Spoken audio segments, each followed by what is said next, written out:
Greetings and welcome to a special episode of Morrowind Showcases taking a look at Morrowind Rebirth 4.6. And as always, I'm your host, Elf Guy, and today we're going to be taking a look at the newest version of Rebirth, one of the largest and certainly one of the better known mods in the community.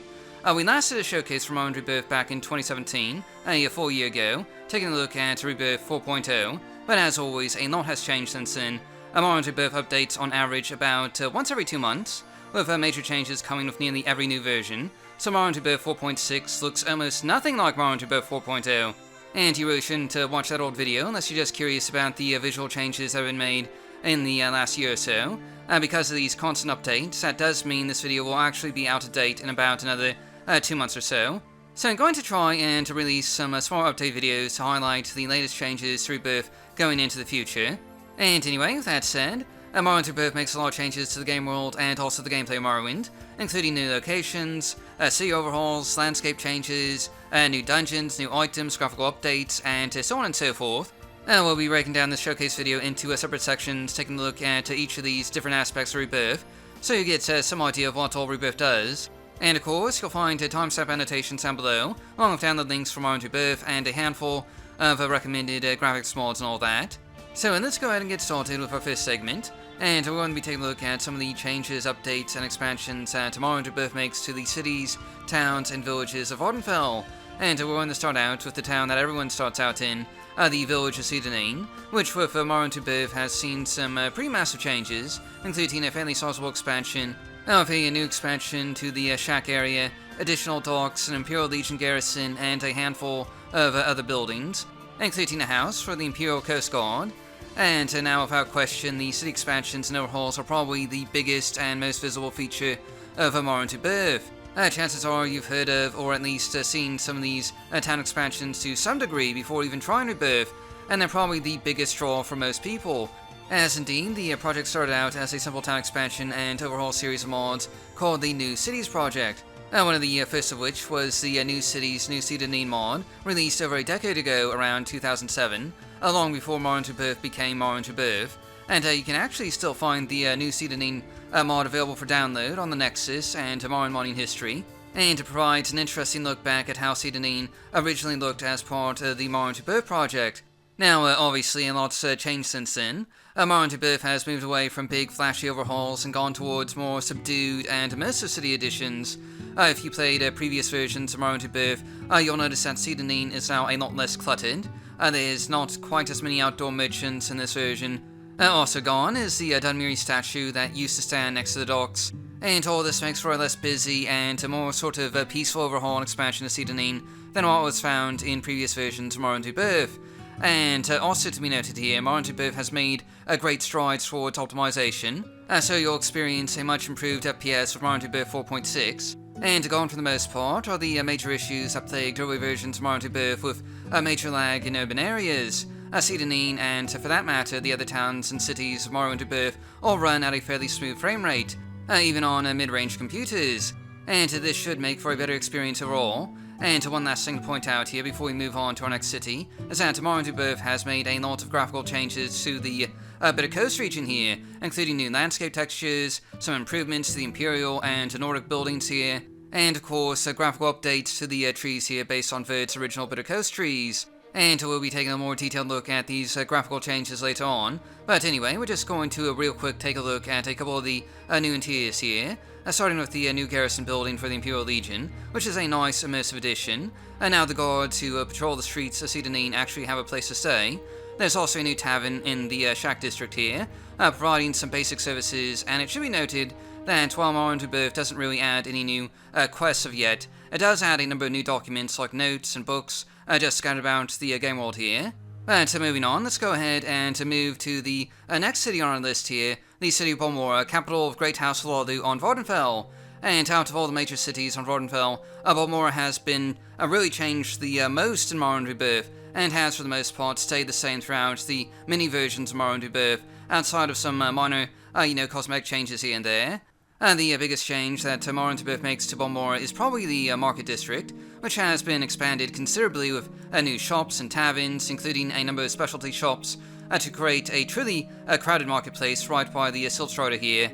And this is also one of the areas where Rebirth has changed the most from past versions. Originally, the streets of the marketplace here were crowded with outdoor merchants, including nearly a dozen merchant stalls, but most of that has been removed as part of Morrowind Rebirth's continuing endeavor to improve performance. And indeed, like Seyda and Neen, the FPS here has been improved considerably over past Morrowind Rebirth releases. At the same time, it's still Balmora, and some exterior FPS drops really should be expected. And in any event, we're just going to fly around the city here a bit more, just so you can get a good look at all that Morrowind Rebirth does to, Balmora.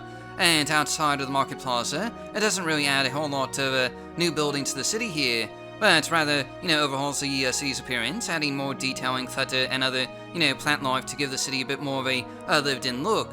And Rebirth also adds in some functional elements to the city, like drinking wells for the citizens to get their water from. And there's just 2 or 3 of these spread out along the various districts of the city here to, supply the drinking needs of the inhabitants, a rather immersive feature. And really, the changes that Rebirth makes to Balmora are fairly scenic, expanding the city and adding new detailing like awnings, crates, barrels, carts, and other typical city life objects that you might expect to find. But, not really going overboard with any of it. And Rebirth manages to make the city of Balmora feel fairly vanilla-flavored, despite all the changes here. And much like the Bitter Coast region, you may notice that Rebirth makes a lot of graphical upgrades to the West Gash region, including the ground textures for Balmora, and the trees, and even, I believe, the Kalalu building models here. But anyway, just to fly down to the Canal District, you'll find that Rebirth makes a lot of changes along the Odar River here, including a set of docks, street lights, and even a new guard tower and residential home along the northern end of town here. Where the river is now diverted underneath the sea streets, and also along the northern end of town here, you'll find one of the only surviving Damiri statues used in Morrowind Rebirth. These used to be a lot more common with Rebirth city designs, but Transmaster has cut them back considerably, so that this is really one of the only new ones that you'll find added in by Rebirth in version 4.6. And anyway, before we move on, we're just going to jump ahead to the northern outskirts of town, where you'll find a new set of waterfalls dumping into the Odar River here. And also a rather scenic stone arch going over the road and framing the city of Balmora in the distance. You also note that the walls of the city have been expanded to go around the, the temple compound as well. And before we move on, we're just once again going to take a quick look at some of the new interiors here, namely from the Merchants Plaza, where Rebirth adds a lot of new shops and taverns to explore and, purchase items from. And these include some of your more, typical sort of shops like smithies, as well as more magically inclined shops, specializing in enchanted goods. And there's also a rather, scenic new tavern here, including naturally beds for rent, and a large dining hall where adventurers and merchants can enjoy a hot meal before, heading back out onto the road. And now the next city we're going to be taking a look at here is the fort city of Ebonheart, which has seen a major overhaul in Morrowind Rebirth, turning it into a proper and imposing fortress, including expanded docks and a large fortified courtyard, with, barracks, warehouses, drinking wells, even a garden to add a bit of greenery to the otherwise, imposing grey and pure architecture. And one of the things to note here, Morrowind Rebirth changes Ebonheart to be a more sort of a military-designed fortress than it was in Vanilla Morrowind, with actual gates instead of open passageways, moats, and multiple levels of defenses, with several walls and layers between the outermost courtyard and the Imperial Keep proper. And now any assault or invasion seeking to capture Ebonheart now will be facing a near impossible battle, with nearly 5 sets of walls separating the entrance of the city and the Imperial Keep. And, that's a lot of fortifications to go through. And to be sure, it probably helps to keep the natives in line. And outside of these new fortifications, though, there's also been some, general detailing of outdoor smithies, various bits of clutter like crates, barrels, urns, benches, carts, and what have you. And the innermost courtyard also has a training area with animated practice dummies, archery targets, and also another well for drawing water during a prolonged siege, because, that's pretty important. And now, in addition to the traditional fortified parts of Ebonheart, Morrowind Rebirth also adds in a set of farms along the southern side of the city here, mostly shacks with a few fields here and there. But again, you'll note that this has, for the most part, been designed strategically, because the only way to access this farmland, by land anyway, is to go through Ebonheart. So, the walls of the city actually protect this farmland from any would-be invasion by land. So Ebonheart would still be supplied with fresh food even in the event of a siege. Which is a pretty neat and realistic design on Rebirth's part. There's also a lighthouse here as well, looking off towards Vivec, ready to guide ships into Ebonheart's harbour. And you also notice that this lighthouse does have some Imperial-style textures, compared to the one in Seyda Neen. And moving on to our next city, we're going to keep flying around the Knolls here for a bit. So next we're going to be checking out the Imperial farming town of Pelagiad here, which has seen a light overhaul from vanilla Morrowind, including an Imperial Guard tower down by the crossroads heading into town. Though this is actually a building from vanilla Morrowind that's, something been moved from where it was before. Otherwise, the streets of Pelagiad have, seen minimal changes here, though you'll note that the city has been expanded a bit, with an extra layer of shops along a side street here, including a smithy and an alchemist shop, as well as new street lights and the like. And there's also a new Imperial Mages Guild here, providing teleportation services to the other Mages Guild locations around Vvardenfell, though I don't believe you'll find any new quests here, at least none that I'm, aware of anyway. But checking out the Imperial Fort here, you'll find that there's been a lot of new detailing in the courtyard, of a drinking well to provide a water source, an outdoor smithy to repair and hammer out new armor and weapons for the soldiers here, a practice area for the Imperial Legion troops to train, new offensive siege weapons on the walls here, and a workbench area.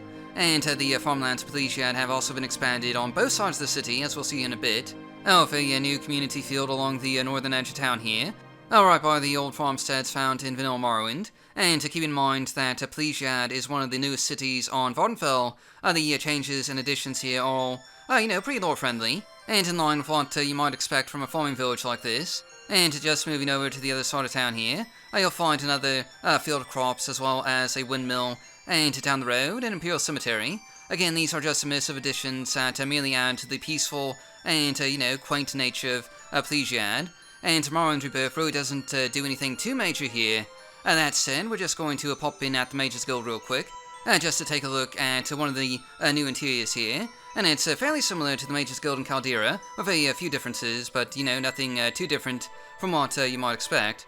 And, since we're already in this area, we're just going to fly over to the Ald-Ruhn plantation, which now has a road leading to it from Pelagiad, along with a bridge going over a new river that just connects Lake Amaya with the other waterways in the Knolls region. And this is a rather scenic road that just goes around the fort in Pelagiad here, and just slopes downwards towards the Ald-Ruhn farms and plantations on the other side here. And the Ald-Ruhn plantation has seen a lot of changes and a fairly large expansion, with a couple of new Ald-Ruhn buildings, as well as a reorganization of the shacks here around the plantation entrance, to provide an almost more urban, city-like appearance. As indeed, the Ald-Ruhn plantation is larger than most major cities in the Elder Scrolls V Skyrim. Sorry guys, I couldn't resist. I mean, Skyrim cities are just so tiny, it's hard not to, just poke fun at them. But anyway, as with almost every other location that Rebirth touches upon, you'll find a bit more clutter, awnings, and streetlights dotting the roadways and buildings here, giving the plantation a scenic and peaceful appearance, despite the reputation of the Ald-Ruhn brother who lives here. And one of the really neat additions here is the inclusion of a set of fields outside the walls of the main Ald-Ruhn plantation, including a fair number of crops as well as an irrigation system, which is pretty nifty looking, and it blends in well with the rest of the plantation here, and the Knolls region in general, I think.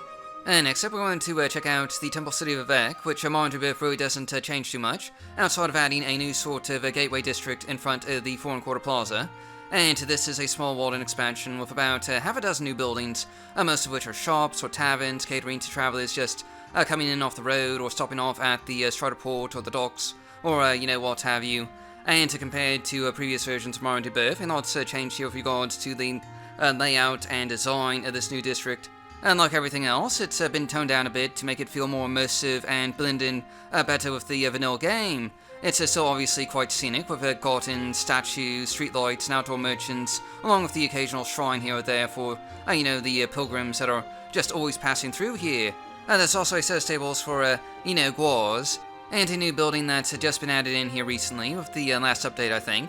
And real quick, we're just going to take a look at the docks here, which have been changed a bit from vanilla Morrowind. But all in all, this is a fairly scenic addition to Vivec that just expands the city a little bit, and we are going to take a look at just one of the interiors here real quick. The Ordinator barracks underneath the city entrance here, and we actually already took a look at this interior back in our Morrowind Rebirth 4.0 showcase, but for those who haven't seen that, we're just going to drop by in here again, because it is, one of my favorite new additions to the city here, just in terms of interior design.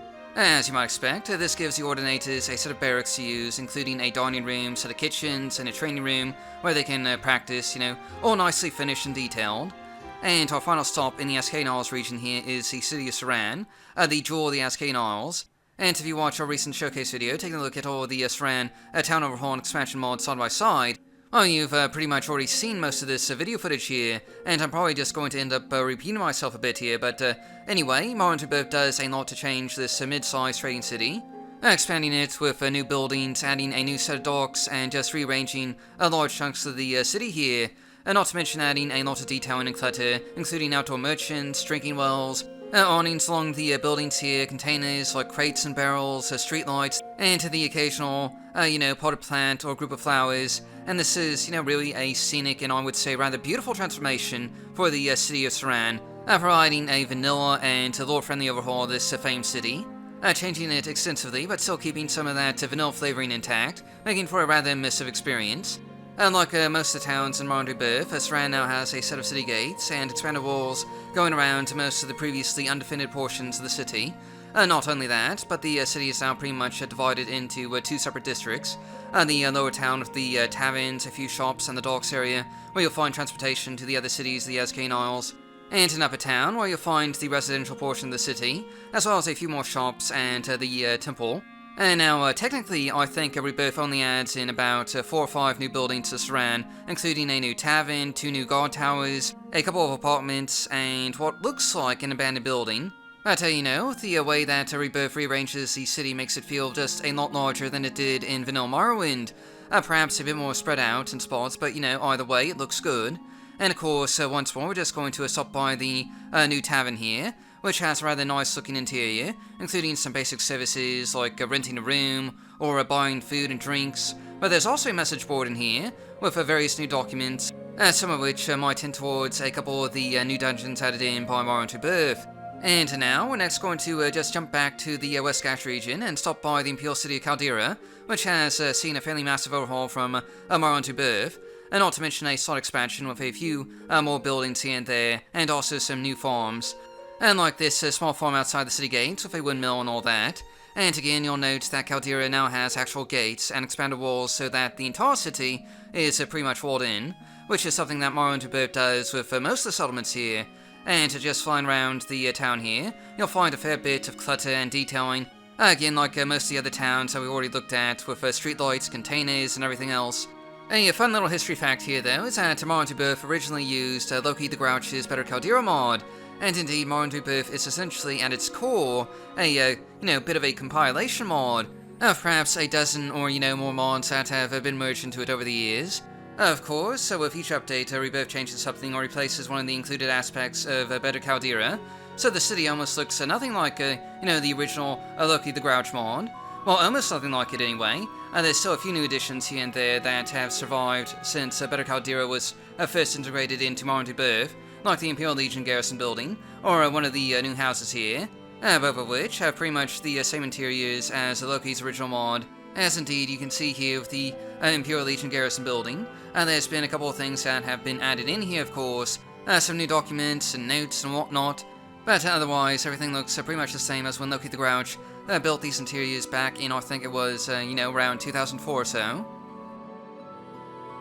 Moving on to our final major city, the West Gash region, we have the mining town of Gnisis, and yes, I know, the city has already been going on for a while, and we're still only about halfway through this, whole section looking at all the towns and cities that Rebirth updates and changes, let alone getting around to everything else that Rebirth adds and changes. So in my defense, the new city changes here are Rebirth's, core feature, and it's certainly one of the more extensive list of changes here. But anyway, again, there's timestamp annotations down below if you just want to skip ahead.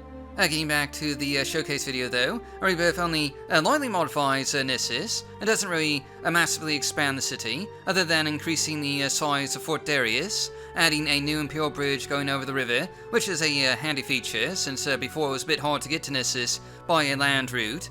And there's also a new minaret added to the Gnisis temple here, and some of you may recognize this as being originally from Stavrogan's Gnisis minaret mod, which came out in 2014, I believe. And again, Morrowind Rebirth is kind of a compilation package. This is just another example of a mod that's just been merged in here. There's also the usual detailing here with streetlights, outdoor merchants, more so than vanilla Morrowind, and also a number of, new stone arches added to the landscape here. And Morrowind Rebirth actually adds a lot of stone arches to the landscape of the West Gash region, mostly around Balmora and Gnisis, but also out in other areas as well, and this does give the landscape a bit more of a dynamic appearance, I would say. And anyway, we're just going to continue our tour of the Raydoran cities of Morrowind by next checking out the Great House Raydoran capital on Vvardenfell, the city of Ald-Ruhn. And unlike Balmora, or really any of the towns of the West Gash, Ald-Ruhn hasn't really seen that many massive changes here. Perhaps one of the biggest new features here is a wall going around the entire settlement, including gates and everything. Which, given the more militaristic style of the Raydoran, only makes sense that they'd have, proper defenses. Especially when they're so close to Red Mountain. And that was probably one of the biggest issues that Ald-Ruhn had in vanilla Morrowind, was, the lack of any real military advantages of Ald-Ruhn, something a house like the Raydoran really should have accounted for. But anyway, other than that, the big change here is the addition of a new temple complex, and this is once again an example of a mod that has been merged into Morrowind Rebirth, as this temple area here is originally from Expand's Ald-Ruhn temple expansion, released in 2005, and for the most part, Rebirth has left this mod pretty much the exact same, including the interiors, which are all pretty similar to how they looked back when the mod was first released in 2005. But either way, this is rather scenic addition to Ald-Ruhn here. And, since we are in the Ashlands region here, we may as well just finish up our tour of the Raydoran settlements by next stopping by the village of Morgan. And unlike Ald-Ruhn, Morgan has actually seen some pretty massive updates with Morrowind Rebirth 4.6, with a fairly big change to the city design and layout, as well as a slight expansion with a couple of new buildings. This is one of the newest features included in Morrowind Rebirth, coming out really just with the newest 4.6 release, unless I'm mistaken. And basically it adds a new shop, as well as a few outdoor merchants, some immersive features like drinking wells and expanded walls and all that, but also moves the famous shrine of Morgan a bit up the hill here, giving it a scenic perch overlooking the rest of the village here. And really, this does kind of add in a nice bit of verticality to this, otherwise largely overlooked village in the Ashlands region. It's really a pretty nice city design, and does help to give Morgan a bit more of a unique appearance compared to the, other Raydoran settlements out there. But moving on, we're just real quick going to take a look at the last major settlement in the Ashlands region, though calling it a settlement is perhaps a bit of a stretch, the military and temple compound of Ghost Gate. More than really any other settlement in Morrowind Rebirth, Ghost Gate has been downsized the most from past versions of Rebirth. And for those who remember the old 3.2 showcase, Rebirth once massively expanded this fortress with an imposing entrance, but pretty much all that has been scaled back for a more, lore-friendly and immersive and just a more modest set of additions with a new tavern, a few outdoor merchants, and, well, that's pretty much it really. Now, jumping all the way across Vvardenfell, we're next going to be taking a look at the small Velothi farming village of Voss, which is one of the last cities that Morrowind Rebirth, makes any real major changes to. And that's not to say that Rebirth doesn't change some very minor things with most of the other settlements that we haven't looked at yet. It does, but for the most part, it leaves pretty much every other town in the game in a vanilla state, whereas Voss has seen a major overhaul and redesign, including a sort of flattening of the terrain here, an expansion to the town walls so the entire village is now covered.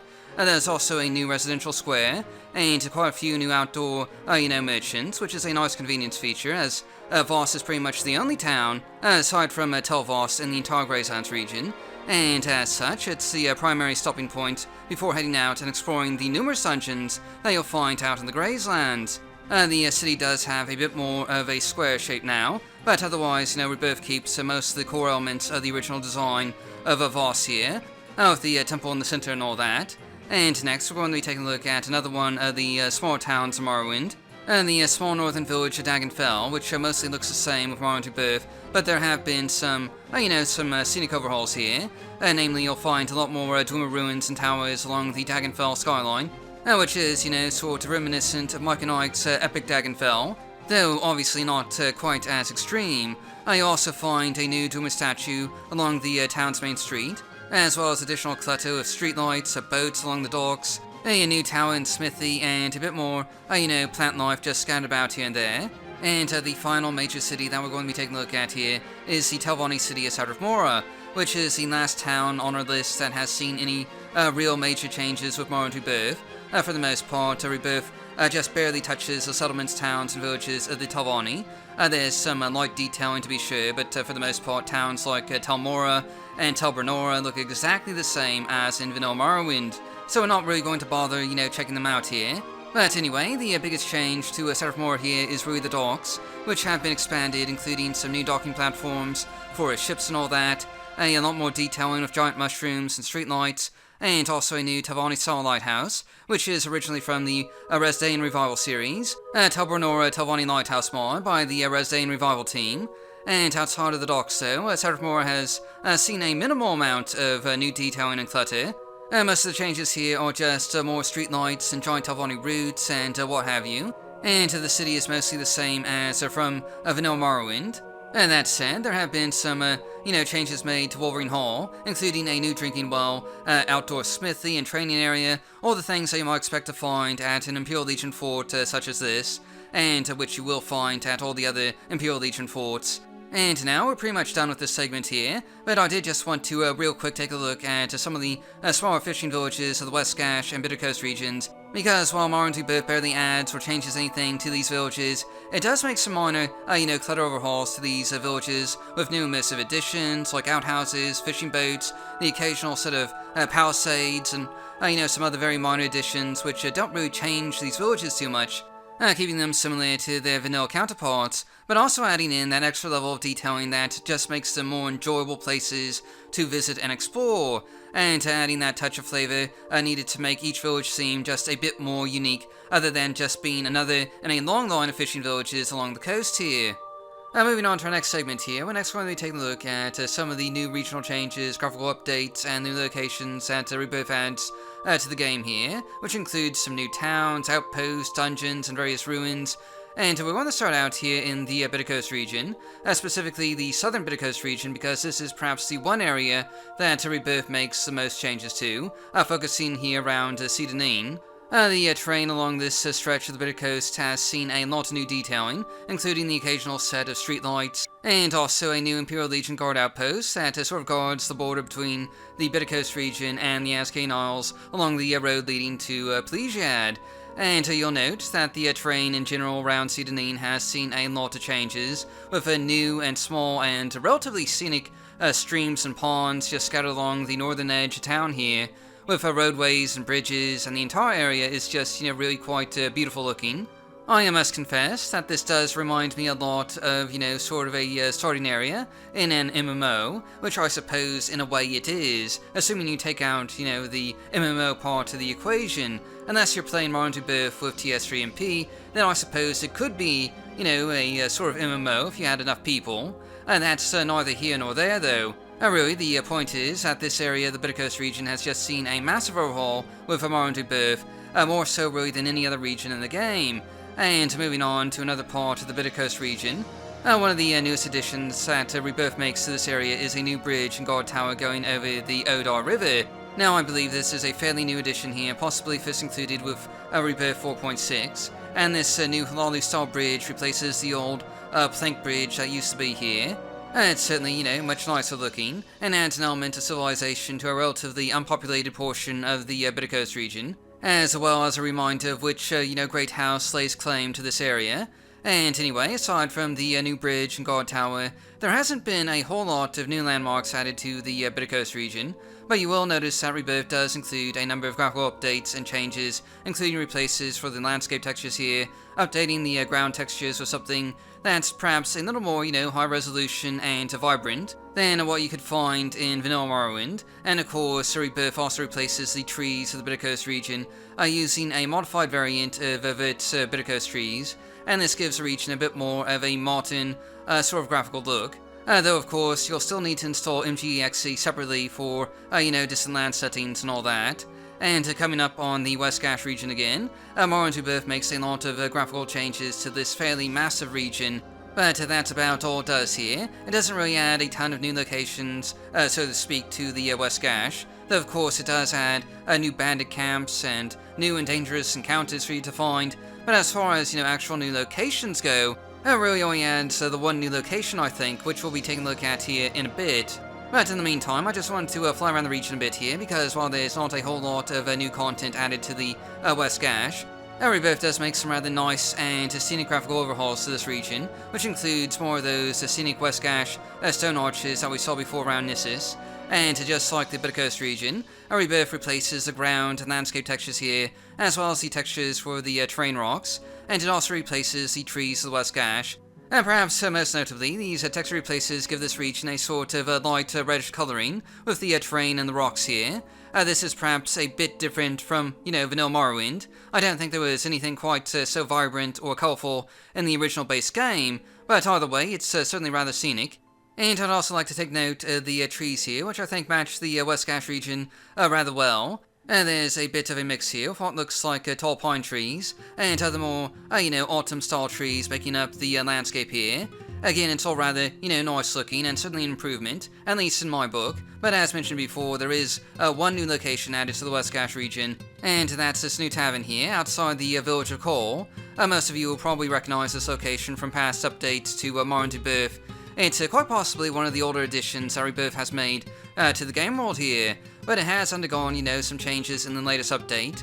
Gone are the palisades and outdoor dining that once surrounded the tavern, and now it's a more, sort of plain and normal-looking rest stop along the roads of the northern West Gash region here. And of course, we're just going to step inside here real quick, just to, take a look around. Though the interior is pretty much the same from last time, there hasn't really been any new changes made since the last time we showcased Morrowind Rebirth.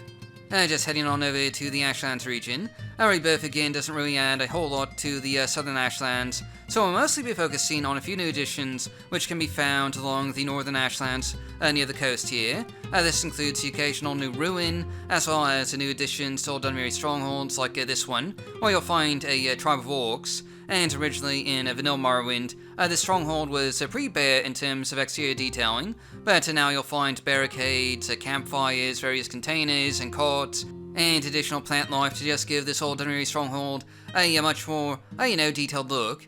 And just jumping around a bit here, you'll also find a new settlement, though I suppose calling it a settlement is a bit of a stretch. It's more of a guard and a trading outpost, controlled by Great House Ald-Ruhn, and meant to help, keep an eye on this isolated northern region here. You'll find a number of merchants at this outpost, including an alchemist and a smithy, which is a nice convenience feature since there's not really any of the signs of civilization out in these northern wastes. And this just provides a nice stopping point for the nearby ruins and dungeons and, all that.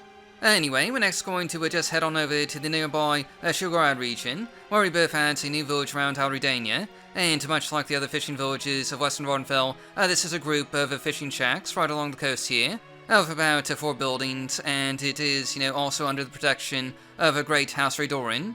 Ald-Ruhn has become a pretty popular spot for mods in recent years, partly because, according to in-game lore, there's actually supposed to be a village here, yet there wasn't one in Vanilla Morrowind. That said, before 2015, there were only about 2 mods that added villages to Ald-Ruhn. In the last 2 years, including Morrowind Rebirth, the total number of mods adding villages to this part of the Suran has shot up to about 7 or 8. A pretty massive increase to be sure, and I think Rebirth actually added this village in with about the 3.8 update, I believe, and overall it's a rather scenic enough village to stop by and just, check out. But that about wraps it up for the Suran. So we're next going to just hop on over to the Grazelands region, which has seen a lot more, changes graphically speaking, replacing the trees here and also the terrain rock textures as well. Note that as far as I know, Rebirth doesn't actually, touch upon the landscape textures here, just the rocks and trees. And these are rather scenic and nice looking tree places to be sure, and I'm happy to report that they no longer cause any issues with tower rebuild. Back when these trees were first introduced in Morrowind Rebirth 4.1, they caused a major conflict with a tower rebuild, making some cities like Firewatch completely, just inaccessible. But that issue has since been resolved, and you can once again play Morrowind Rebirth and tower rebuild side by side without any major problems to speak of. Which is a good thing too, because the trees here, certainly fit the Grazelands, and it would be a shame to have to do, delete them in order to play tower rebuild. But anyway, Rebirth once again doesn't really add a ton of new locations to the Grazelands, but it does add a new Tomb of Ruin just to the south of Oss. And as you might expect, Rebirth does a lot of terrain editing to this particular part of the Grazelands, creating a sort of a plateau that this Ald-Ruhn, for the most part, just sort of sits atop. And now, as far as I know, this Dumiri ruin doesn't really actually come with a dungeon, so to speak, or at least not an interior dungeon anyway. I could be mistaken about that. I merely didn't find an entrance here. That said, this could count as a sort of exterior dungeon. There is, after all, Dumas Centurion spiders just patrolling the grounds outside, and a few old Dumiri chests that you can, just sort of loot. Either way, it's a rather distinct place, and, just helps to give a bit more character to the central Grazelands region here. And next, moving on over to the Azur's Coast region. Once again, Rebirth doesn't really make a whole lot of changes here. Like the Telvanni towns and settlements, Rebirth barely touches upon the eastern coast of Vvardenfell, but it does add in, one new location here, a new Telvanni-style lighthouse next to Balmora. And once again, this is an example of a mod that's just been merged into Rebirth here, since this was originally from the Resdayn Revival series Telvanni Lighthouse of Tel Voss. And for the most part, Rebirth doesn't really change anything here from that original mod, though it does, sort of move the location a bit, so it's closer to Balmora. But either way, this is, more of a scenic addition than anything else, just a cool place to randomly come across and discover. Now I know, this video is really getting a bit on the long side here, but just real quick, I did just want to hop down to the Ascanas region, just to point out a couple of things. First and foremost, while Rebirth doesn't really add a huge number of new locations here, just a couple of new dungeons, as we'll see here in a minute, it does make a lot of scenic overhauls to the farmlands to the Ascanas region, including streetlights along the roadways, little mists of bits of clutter around the farms here, and also it replaces the Conberry Bush with a really nice looking high resolution model and a texture replacer. But anyway, jumping back to where we left off, we were about to check out the Pelagiad region and the Red Mountain region, which I've only seen some light changes in Morrowind Rebirth. Really the only new thing in the Pelagiad region, aside from bandit camps and a new dungeon, that again we'll be looking at here in a bit, is some minor landscape changes like this bridge going over a lava river here, which is, an interesting addition to the terrain here. Other than that though, the really big changes that you'll see in this area involve Red Mountain and the Duma ruins around Red Mountain, all of which have seen some big or minor changes such as new towers, exterior cluttering and detailing, and even some new Duma ruins, or at least, some Duma structures anyway, that have been added in along the slopes of Red Mountain here. And an important thing to note here is that Rebirth vastly changes Red Mountain, increasing, I believe, the overall height of the mountain, and also changing the shape of the mountain, so that it looks more like a traditional volcano than it did before. This means that it does actually move the Daggerthir Duma ruins, since the top of the volcano here is just filled with lava, and the slopes of the mountains are perhaps just a bit steeper, which means you'll need to use levitation in order to access some areas here. And it is rather, impressive looking overhaul to a historically overlooked region, since Morrowind Rebirth, as recently as the 4.0 update, really didn't do much here. I believe these new major changes for Red Mountain came in sometime between 4.1 and 4.6, and this does mean that, unfortunately, Morrowind Rebirth will not work with the various major Red Mountain mods like Mountainous, Red Mountain, and Darknut's Grey Duma Ruins. But anyway, that about wraps up things for our regional updates, graphical changes, and new locations segment here.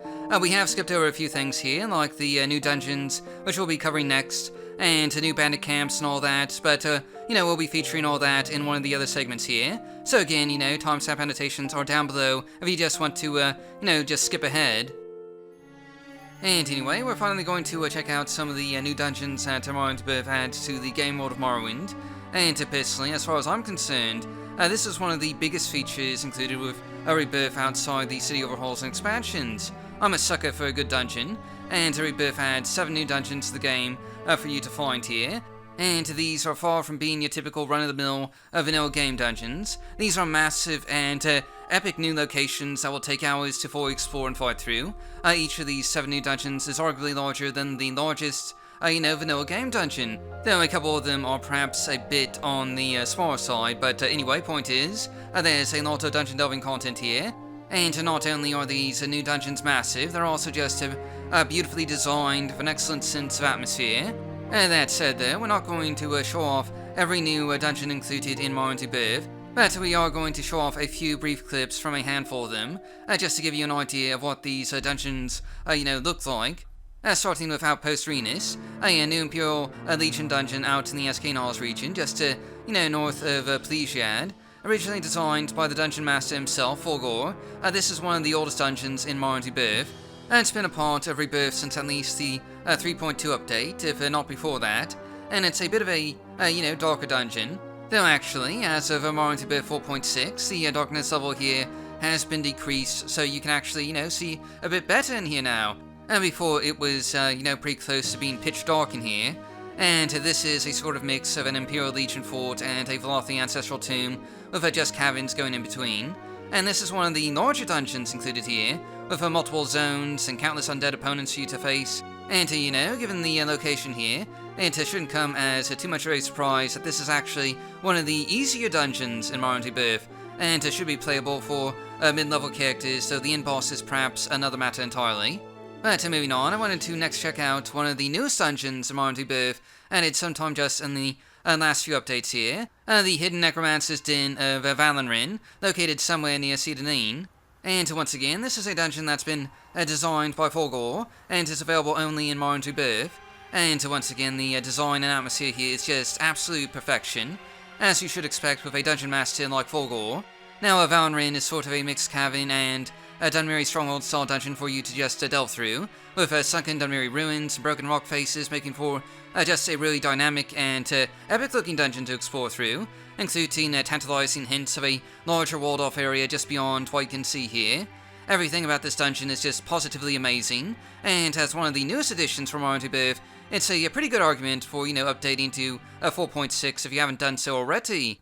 And as you might notice, a lot of these new dungeons in Morrowind Rebirth have been designed by Fulgor, about 4 of them in fact, which is another score to Rebirth's credit, as I consider Fulgor to be by far one of the best dungeon modders in the community. And yes, I know I'm spreading a lot of praise here, but the dungeon delving element of Rebirth has always been one of its better qualities. And speaking of Fulgor, we're just briefly going to take a look at another one of its dungeons in Rebirth here, the Balmora underworld, which includes the Thousand Lanterns Way below the streets of Balmora. And this first area really isn't a dungeon so much as it is an atmospheric, shopping area. But the deeper you delve, the more dungeon delving elements that you'll find, including a hidden away sewer that leads down into a set of caverns, where you'll find Ald-Ruhn ruins, and for whatever reason, these caverns are currently being excavated by a group of mages and conjurers who are none too pleased to be interrupted. And this is another fairly large and epic dungeon that'll take quite a long time to just, fully explore, with hours new content, including some rather interesting little scripted elements, like an elevator, as well as atmospheric, buried locations like underground rivers of lava, and, whatnot. But, since we've already shown off Balmora Underworld several times already, and since this is, available for download as a separate mod on the Nexus, we're just going to skip ahead here to our next dungeon, which is Fort Ashmoth, located out in the Malaga region. Much like Outpost Gnisis, this adds a new and obviously doomed Imperial Legion fort for you to discover, explore, and to fight through, full of undead skeletons. The exterior detailing here is really something, and sort of tells the story of, what exactly happened here. Obviously, the fort was overrun with the undead, and you can see where makeshift barricades and offensive siege weapons just failed to hold back the undead tide. And why all this happened is, well, anyone's guess. But you will find some documents scattered about that, tells a bit of the story behind this place, making for an intriguing addition to be sure. Now, despite the grand and epic-looking visuals along the exterior here, this is actually one of the smaller dungeons included in Morrowind Rebirth, so we're only going to be taking a very brief look around the interior here, since I don't want to spoil everything. And as you might imagine, something clearly very evil happened here, and perhaps you'll find out what exactly caused all this as you explore the ruins here. And finally, I wanted to take a look at just one more dungeon here, since it's one of the more impressive and unique dungeons that you'll find in Rebirth, and that's the Daedric Realm of the Deadlands, which you'll now find a portal to inside one of the many Daedric shrines around Vvardenfell.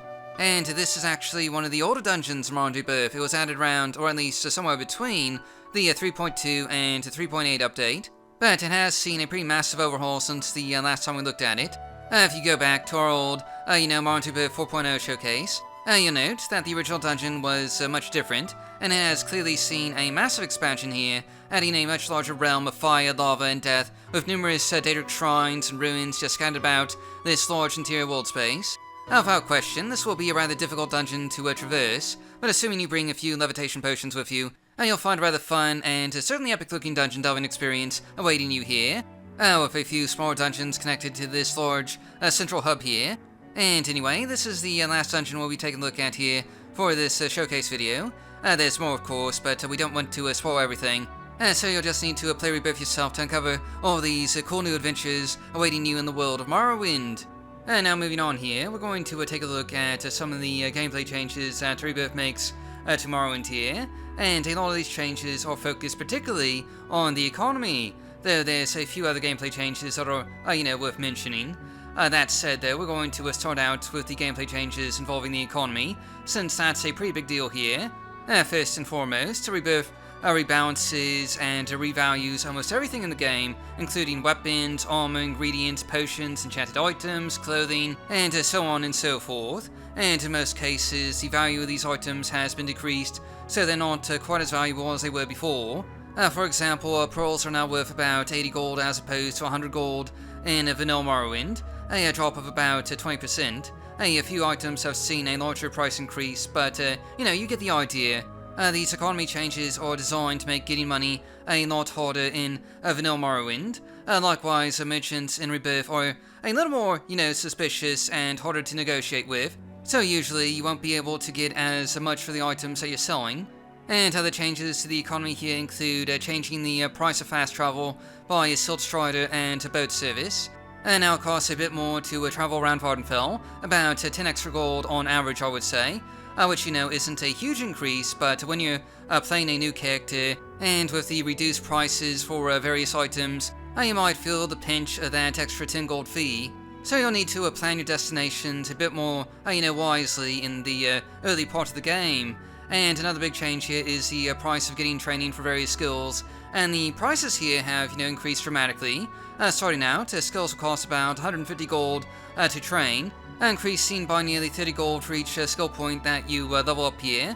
So if, for example, the starting price is 150 gold for a skill that you have at level 5, by the time you leveled up about 5 points, it'll already, cost about 300 gold, maybe a little less. This means for skills that you have in the 40 to 50 range, it could cost anywhere between 800 and 1000 gold to train up a single skill point. And given that you'll need to train one of your core skills 10 times in order to level up, it could easily cost upwards of 10,000 gold to train a single level. And that's a lot of dosh for only a little bit of progress. And Rebirth really tries to, balance the whole skill training thing in Morrowind, so it isn't, quite as overpowered as it was in the vanilla game. And in general, making money is just a lot harder with Rebirth. And not only that, but now shops will close after 8 PM at night, and only reopen after 8 AM in the morning. So the doors of every shop in the game are locked between 8 PM and 8 AM, which does provide a good opportunity for thieves, since now they can, just train their lockpicking skills by breaking into shops and the like. Though keep in mind that lockpicking has been made slightly more difficult, and also traps are now a bit more dangerous than they were in vanilla Morrowind. And while we're on the subject here, city gates are also locked during the nighttime hours, so you'll need to either already be in the city, or outside by the time night falls, or you'll need to find another way in, like levitation. And another change that Rebirth makes here is to the wildlife. And no longer will you be harassed every step of the way by swarms of angry cliff racers, and most of the normal wildlife in Morrowind, like nixhounds, cliff racers, and other critters will, for the most part, just leave you alone, unless you get really close to them, or unless they're diseased or blighted, in which case they continue to act aggressively, and this is one of the few areas where Rebirth actually makes the game a bit easier. Another new gameplay change here is the addition of a new transportation service, a network of Imperial travel agents who will offer travel between various Imperial-friendly towns and cities, often providing one of the few means of transportation to some of those otherwise isolated settlements. And finally, one of the newest updates from Morrowind Rebirth is a new set of mercenaries that you can, just hire here. There's about 10 of these sellswords available for hire from 10 different settlements across Morrowind. and they only cost about 200 gold to hire, which is, pretty cheap, though keep in mind that you can only hire one at a time. And anyway, they come with your basic companion features such as a companion share, follow and waiting, and also skill checks.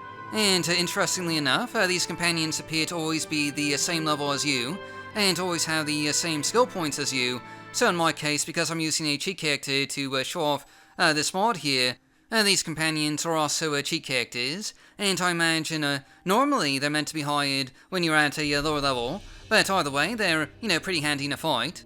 That about covers all the major topics for gameplay changes here. So next we're going to be moving on to new dangerous encounters and creatures that you'll find in Morrowind Rebirth.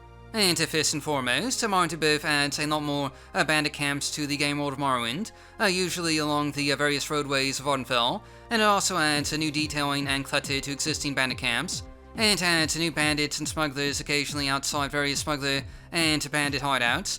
So you might have to fight your way into a dungeon before you can even really start it. And this adds a bit more, excitement to the game world here, as well as a bit more danger. And in addition to new dangerous encounters with bandits and all that, there's also a number of new creatures and Rebirth adds to the game world here, including some unique encounters, like a swamp troll out in the Bitter Coast region. We've actually shown this encounter before back in the Morrowind Rebirth 4.0 showcase, and also I believe in the Morrowind Rebirth 3.2 showcase, but if you take a look at those, older videos, you'll notice that this swamp troll actually appears to have a new model with Rebirth 4.6, and it's been updated visually. And while we're in the Bitter Coast region, we may as well take a look at some of the other new creatures that you'll find here, like electric slaughterfish, which are a slightly more dangerous type of slaughterfish than what you could find in vanilla Morrowind. There's also a new type of mud crab called a rock crab, which has been included with Rebirth for a while now, and I believe this originally came from Pirate Lord's Creatures 11, and some other creatures that you might find out in the swamps of the western coast of Vvardenfell include special varieties of Betty and bull netches, which have a slightly more greenish appearance than the normal netches found across Morrowind, and also slime creatures as you can see here. There's also a new type of Atronach called an Earth Atronach. I believe these have been around for a while now, but unlike the swamp troll, they've been given a slight upgrade in the visual department. And as always, Rebirth also adds in the Hill Giants, one of Archimace Roanteri's little creatures from his various creature pack resources, and these have also been around in Rebirth for quite a long time, and this might be our third time showcasing them. And you also find some new Duma Centurion spiders that have been given a rather unique looking model. I believe these are mostly found around that new Duma ruin in the Grazelands, but again I could be mistaken, they might also be in various other ruins as well. And there's also new types of giant beetles, namely green and blueback beetles that have a slightly, different color to them, which you'll mostly find in regions like the Grazelands or in some parts of western and central Vvardenfell. There's also new types of creatures that you'll find out in the Ashlands, including a new type of Betty and Bullnetch, which have sort of a more, a reddish coloring about them. And also ash scorpions, which are fairly menacing-looking creatures that you might find out along the long roads between civilization and the wastelands of, central Vvardenfell here. And one more thing to check out here, Rebirth also adds in a ton of new undead creatures that you'll find in tombs, with new different types of skeletons, including skeletons wearing foot armor, Imperial Legion armor, Orcish armor, and so on and so forth. And there's also skeleton mages who can, cast various spells as well. And real quick, before we wrap everything up, we're just going to take a quick look at some of the new items that you'll find in Morrowind Rebirth. And this includes some new armor sets, like the Morag Tong armor set that we're looking at here, which is used by various assassins on Vvardenfell. This is actually from a modest resource package that you can download separately on the Nexus, I believe, and we've showcased it in the past before, I think. And there's also a new expansion to the Nordic Trollbone armor set, including greaves, braces, and boots. Since in vanilla Morrowind, the Nordic Trollbone armor set only included a chest piece and a helmet, and really nothing else. And once again, this is from a mod that's just been merged in here, and I believe we also showcased the original mod for Morrowind modding showcases before, though, I'm having a bit of trouble remembering the name here. But anyway, in addition to the new armor sets, Rebirth also adds dozens of new weapons for you to discover on your adventures or, purchase from various merchants, including new additions to the silver weapon set, the ebony weapon set, the Dwemer weapon set, and so on and so forth. For the most part, Rebirth doesn't really add any new sets of weapons, really. It just expands the existing weapon sets, which keeps everything, pretty lore-friendly. And in truth, Rebirth is a very vanilla-styled mod. There's nothing that's really that out of place here. But anyway, there's also new legendary artifacts for you to find, usually located in one of the new dungeons here, as well as new Ashlander shields, new ingredients, a couple of new drinks, and a few other odds and ends here. Pretty much all of it is, fairly vanilla flavored, and that wraps up everything for this rather in-depth showcase of Morrowind Rebirth. I know my narration here hasn't exactly been the best, and part of that is, due to the pawn count. It does make, these long narrations a bit difficult. So I appreciate you guys, just sticking through to the end here. There was an awful lot to cover here, and needless to say, Morrowind Rebirth 4.6 has quite a few features, new additions that it makes to the game world here. And if you're looking for a big sort of overhaul like this, I would definitely recommend giving Rebirth a try. And of course, you'll find down the links down below. So thanks for watching, and I'll see you all next time.